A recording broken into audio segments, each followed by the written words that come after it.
Hello, this is Claire from the Women's Marketing Club, and I'm very excited to be joined by the lovely Julie Foster. Now, Julie has a variety of hats and is an inspirer of women, I would say, and she will tell you more about what she does as well. But I'm very excited to have her here on the Marketing Club today. The other day, in our interview number 1, I spoke about the importance of women supporting women and having a space where women can be supported in whatever it is they do. And Julie is definitely an exponent of women sharing and supporting. That's definitely the field that I would think of you. So welcome, Julie. So tell me what you do. Yeah, sure. I think there's quite a few labels, but as you say, I'm very good at bringing women together and inspiring them as a group, which means that they follow my thought leadership, if you like, training, teaching, coaching, mentoring. But I also am very good at bringing people together so they can support each other. So it's not all about me. No. Which is, I think that's perhaps that's definitely how I position myself, and the feedback that I get is that people almost consider me like just a step above their peer, which actually is a thought leader. That's where I want to be. I don't want to be so far away from somebody and where they are that they just can't imagine ever being where I am. That's a really nice thought. Yeah, I think that's really interesting because you see a lot of people these days, and that's social media, and you're constantly bombarded, aren't you, with all these kind of female coaches and all these different kinds of different things. And sometimes I think they can seem a little bit and that doesn't mean that I actually am not much further on than some other people, but I don't want them to feel that. I want them to feel that I'm resonating, that I can, they can build rapport with me. They understand I get them. I can see them. I can feel them. I know where they are. I can see that. I think there's definitely it's almost like a sort of a humility in a sense. Yeah, it is. And that's something that's very important to me as well. Is that idea of not sort of alienating people and just being where they are, so that you can take them on a journey. Yeah, definitely. So I think that's a really special talent, actually. Thank you. That comes out in the group work that I do, and then obviously I have private clients and VIP clients too. So when I'm taking up the identity of thought leader, coach, mentor with a VIP client, actually what I am then is I am in my genius zone. And I am a lot further down the line than the person that I'm working with, but that's fine because the positioning is different. My skills are the same, it's just how I bring it to the table, to the party I'm at. Sure. Yeah. I know you, I guess, through your group work, actually. Yeah. So you have a monthly I do, meeting where women come together, and that's pretty amazing. It is, yeah, and I've been running that for 4.5 years. That's under the brand of Damsels in Success, so it's one of my strands of work that I do. And yes, that is my group work, and it is a sisterhood which is local and national too. So women get to access each other. I think it's about 35 members in that club now in Stevenage, and then nationally there's about 400 women that are in that. So again, it builds a bigger sisterhood, bigger support system. What you were talking about at the beginning is really important. Yeah, I think that's really important, especially I think when women are starting out in business, or even not just starting out but the whole way through, is having that support there. And I think we don't always even know, especially when we've come from the corporate background, we don't really know that we're missing that almost. Starting up's quite hard, starting up a business. Well, yeah, and you've been in the room when we have new members that join us, and it's a scary place to be. It's a scary place to be when you're on your own and you're building this new thing. The good thing is that the group has people in there that are on different stages of the same journey. So there's always somebody that's going to be saying, I can help you with that. Yes. Or I understand just where you are right now. Or they don't, or they'll all go, that's a common thing. That's when I do my workshop days, because they go, right, you've all got, I'm doing one soonish, which is about sales. I've done one on identity, I've done one on marketing, because they seem to be things that women want, and they don't currently feel they have the confidence to go and do whatever it is they want to do. But that's the joy of my work, is that I kind of work on demand. Yeah. People want something. You've got a lot of quite a wide skill base there. Yeah. Because I think it's important that in the group it's not a sort of a business skills meeting as such. No. Although, as I said in interview number 1, your business can only progress, succeed as much as you sort of develop yourself. And so really, wherever you are, there's nothing more important than developing yourself. You're in everything.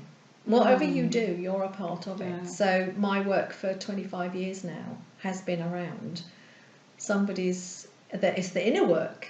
It's yourself in whatever you're doing. That might be your business, it might be your relationship, it might be your confidence levels in life generally. It might be as a new mum. I've retired police officers, I've coached a lot of them. They lose their identity.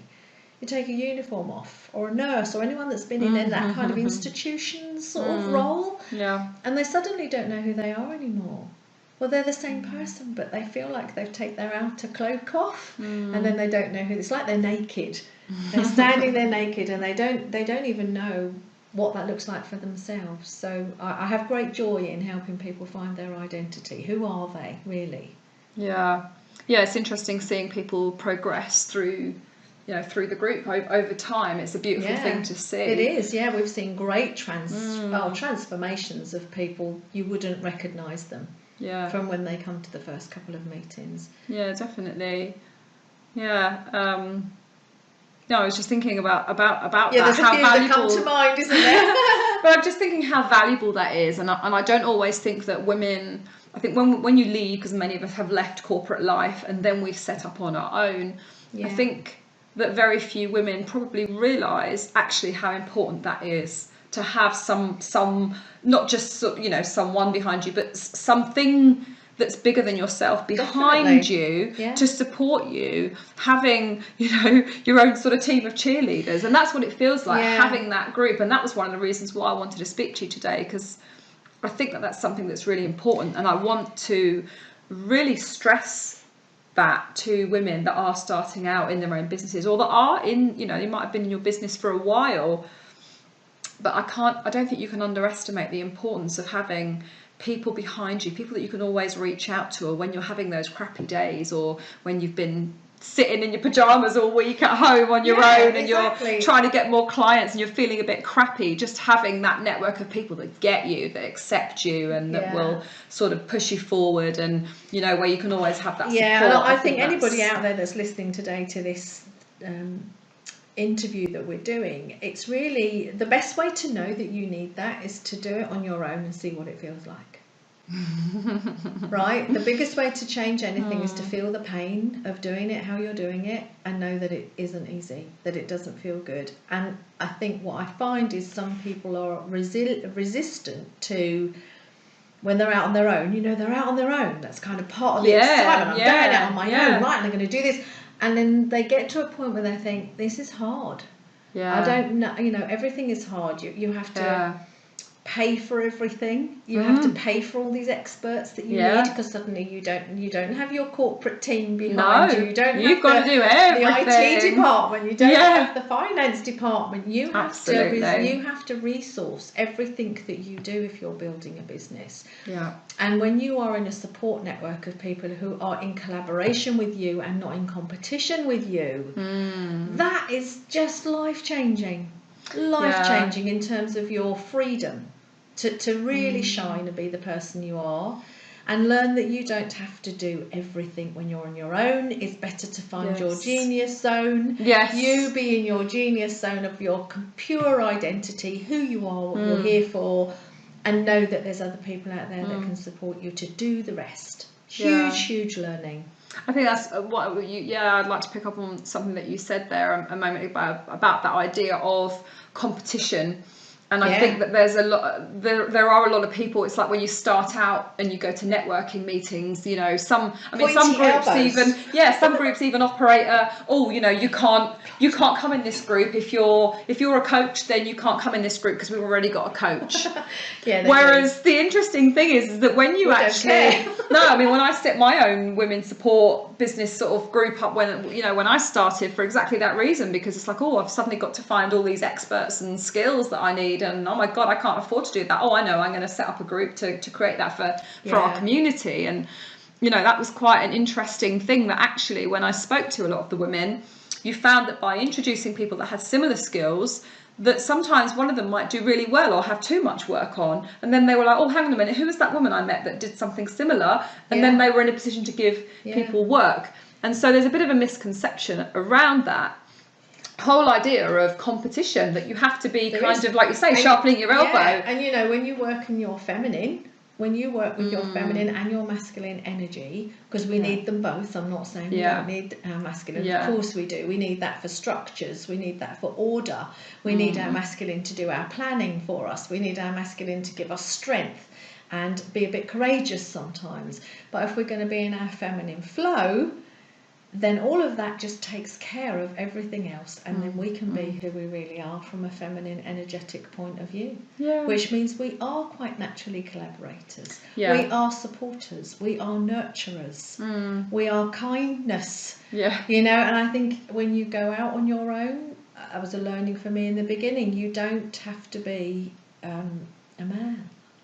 It's interesting. We feel like we have to be this kind of we suddenly become this lone wolf person who has to do everything, and it can be very difficult. And I think a lot of us find it very difficult to ask for help. And I know certainly being in the group with you each month, it's always interesting seeing people have these breakthroughs each time of actually asking for help and seeing that change. And I think that's really a pivotal moment when people do come into their own power, because we think, I'm in my power, I've got to be strong and powerful, i.e. I have to do everything myself, and it's like, no, you don't. Your feminine power doesn't need that. You can attract other people that will actually support and love you. And I think people find that quite shocking when they're in the group, that actually hang on a minute, these people will help me.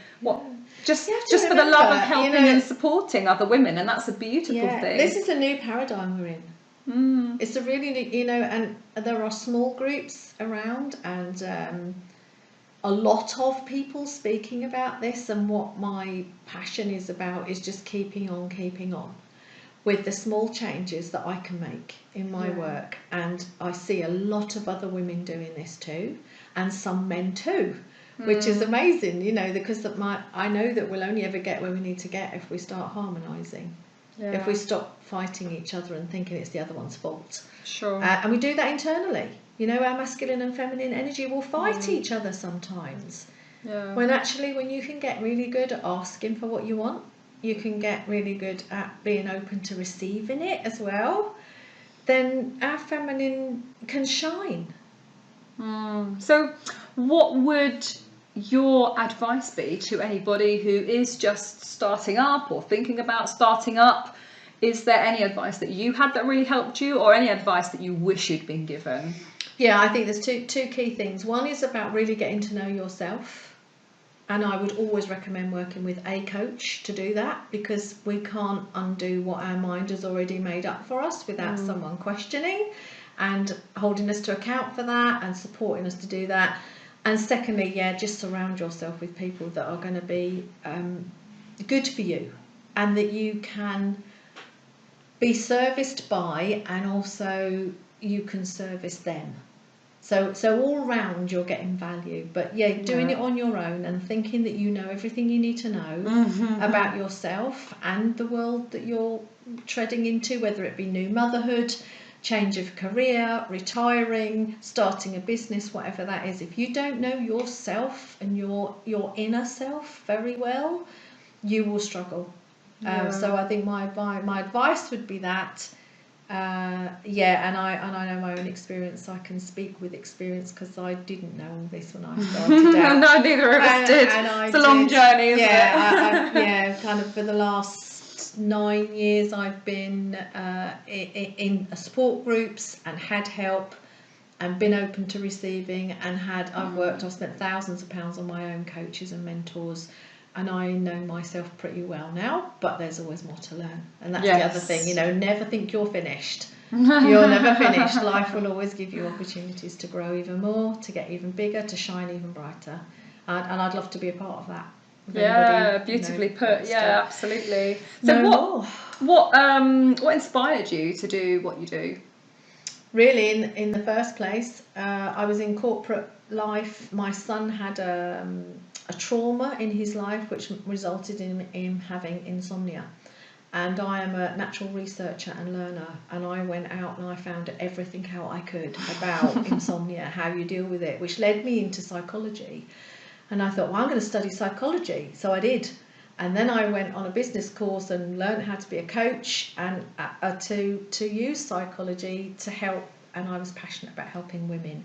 And the insomnia thing kind of went away, but it evolved into this amazing skill set that I now have, added to my natural attributes of being able to talk, build rapport, be a generous listener.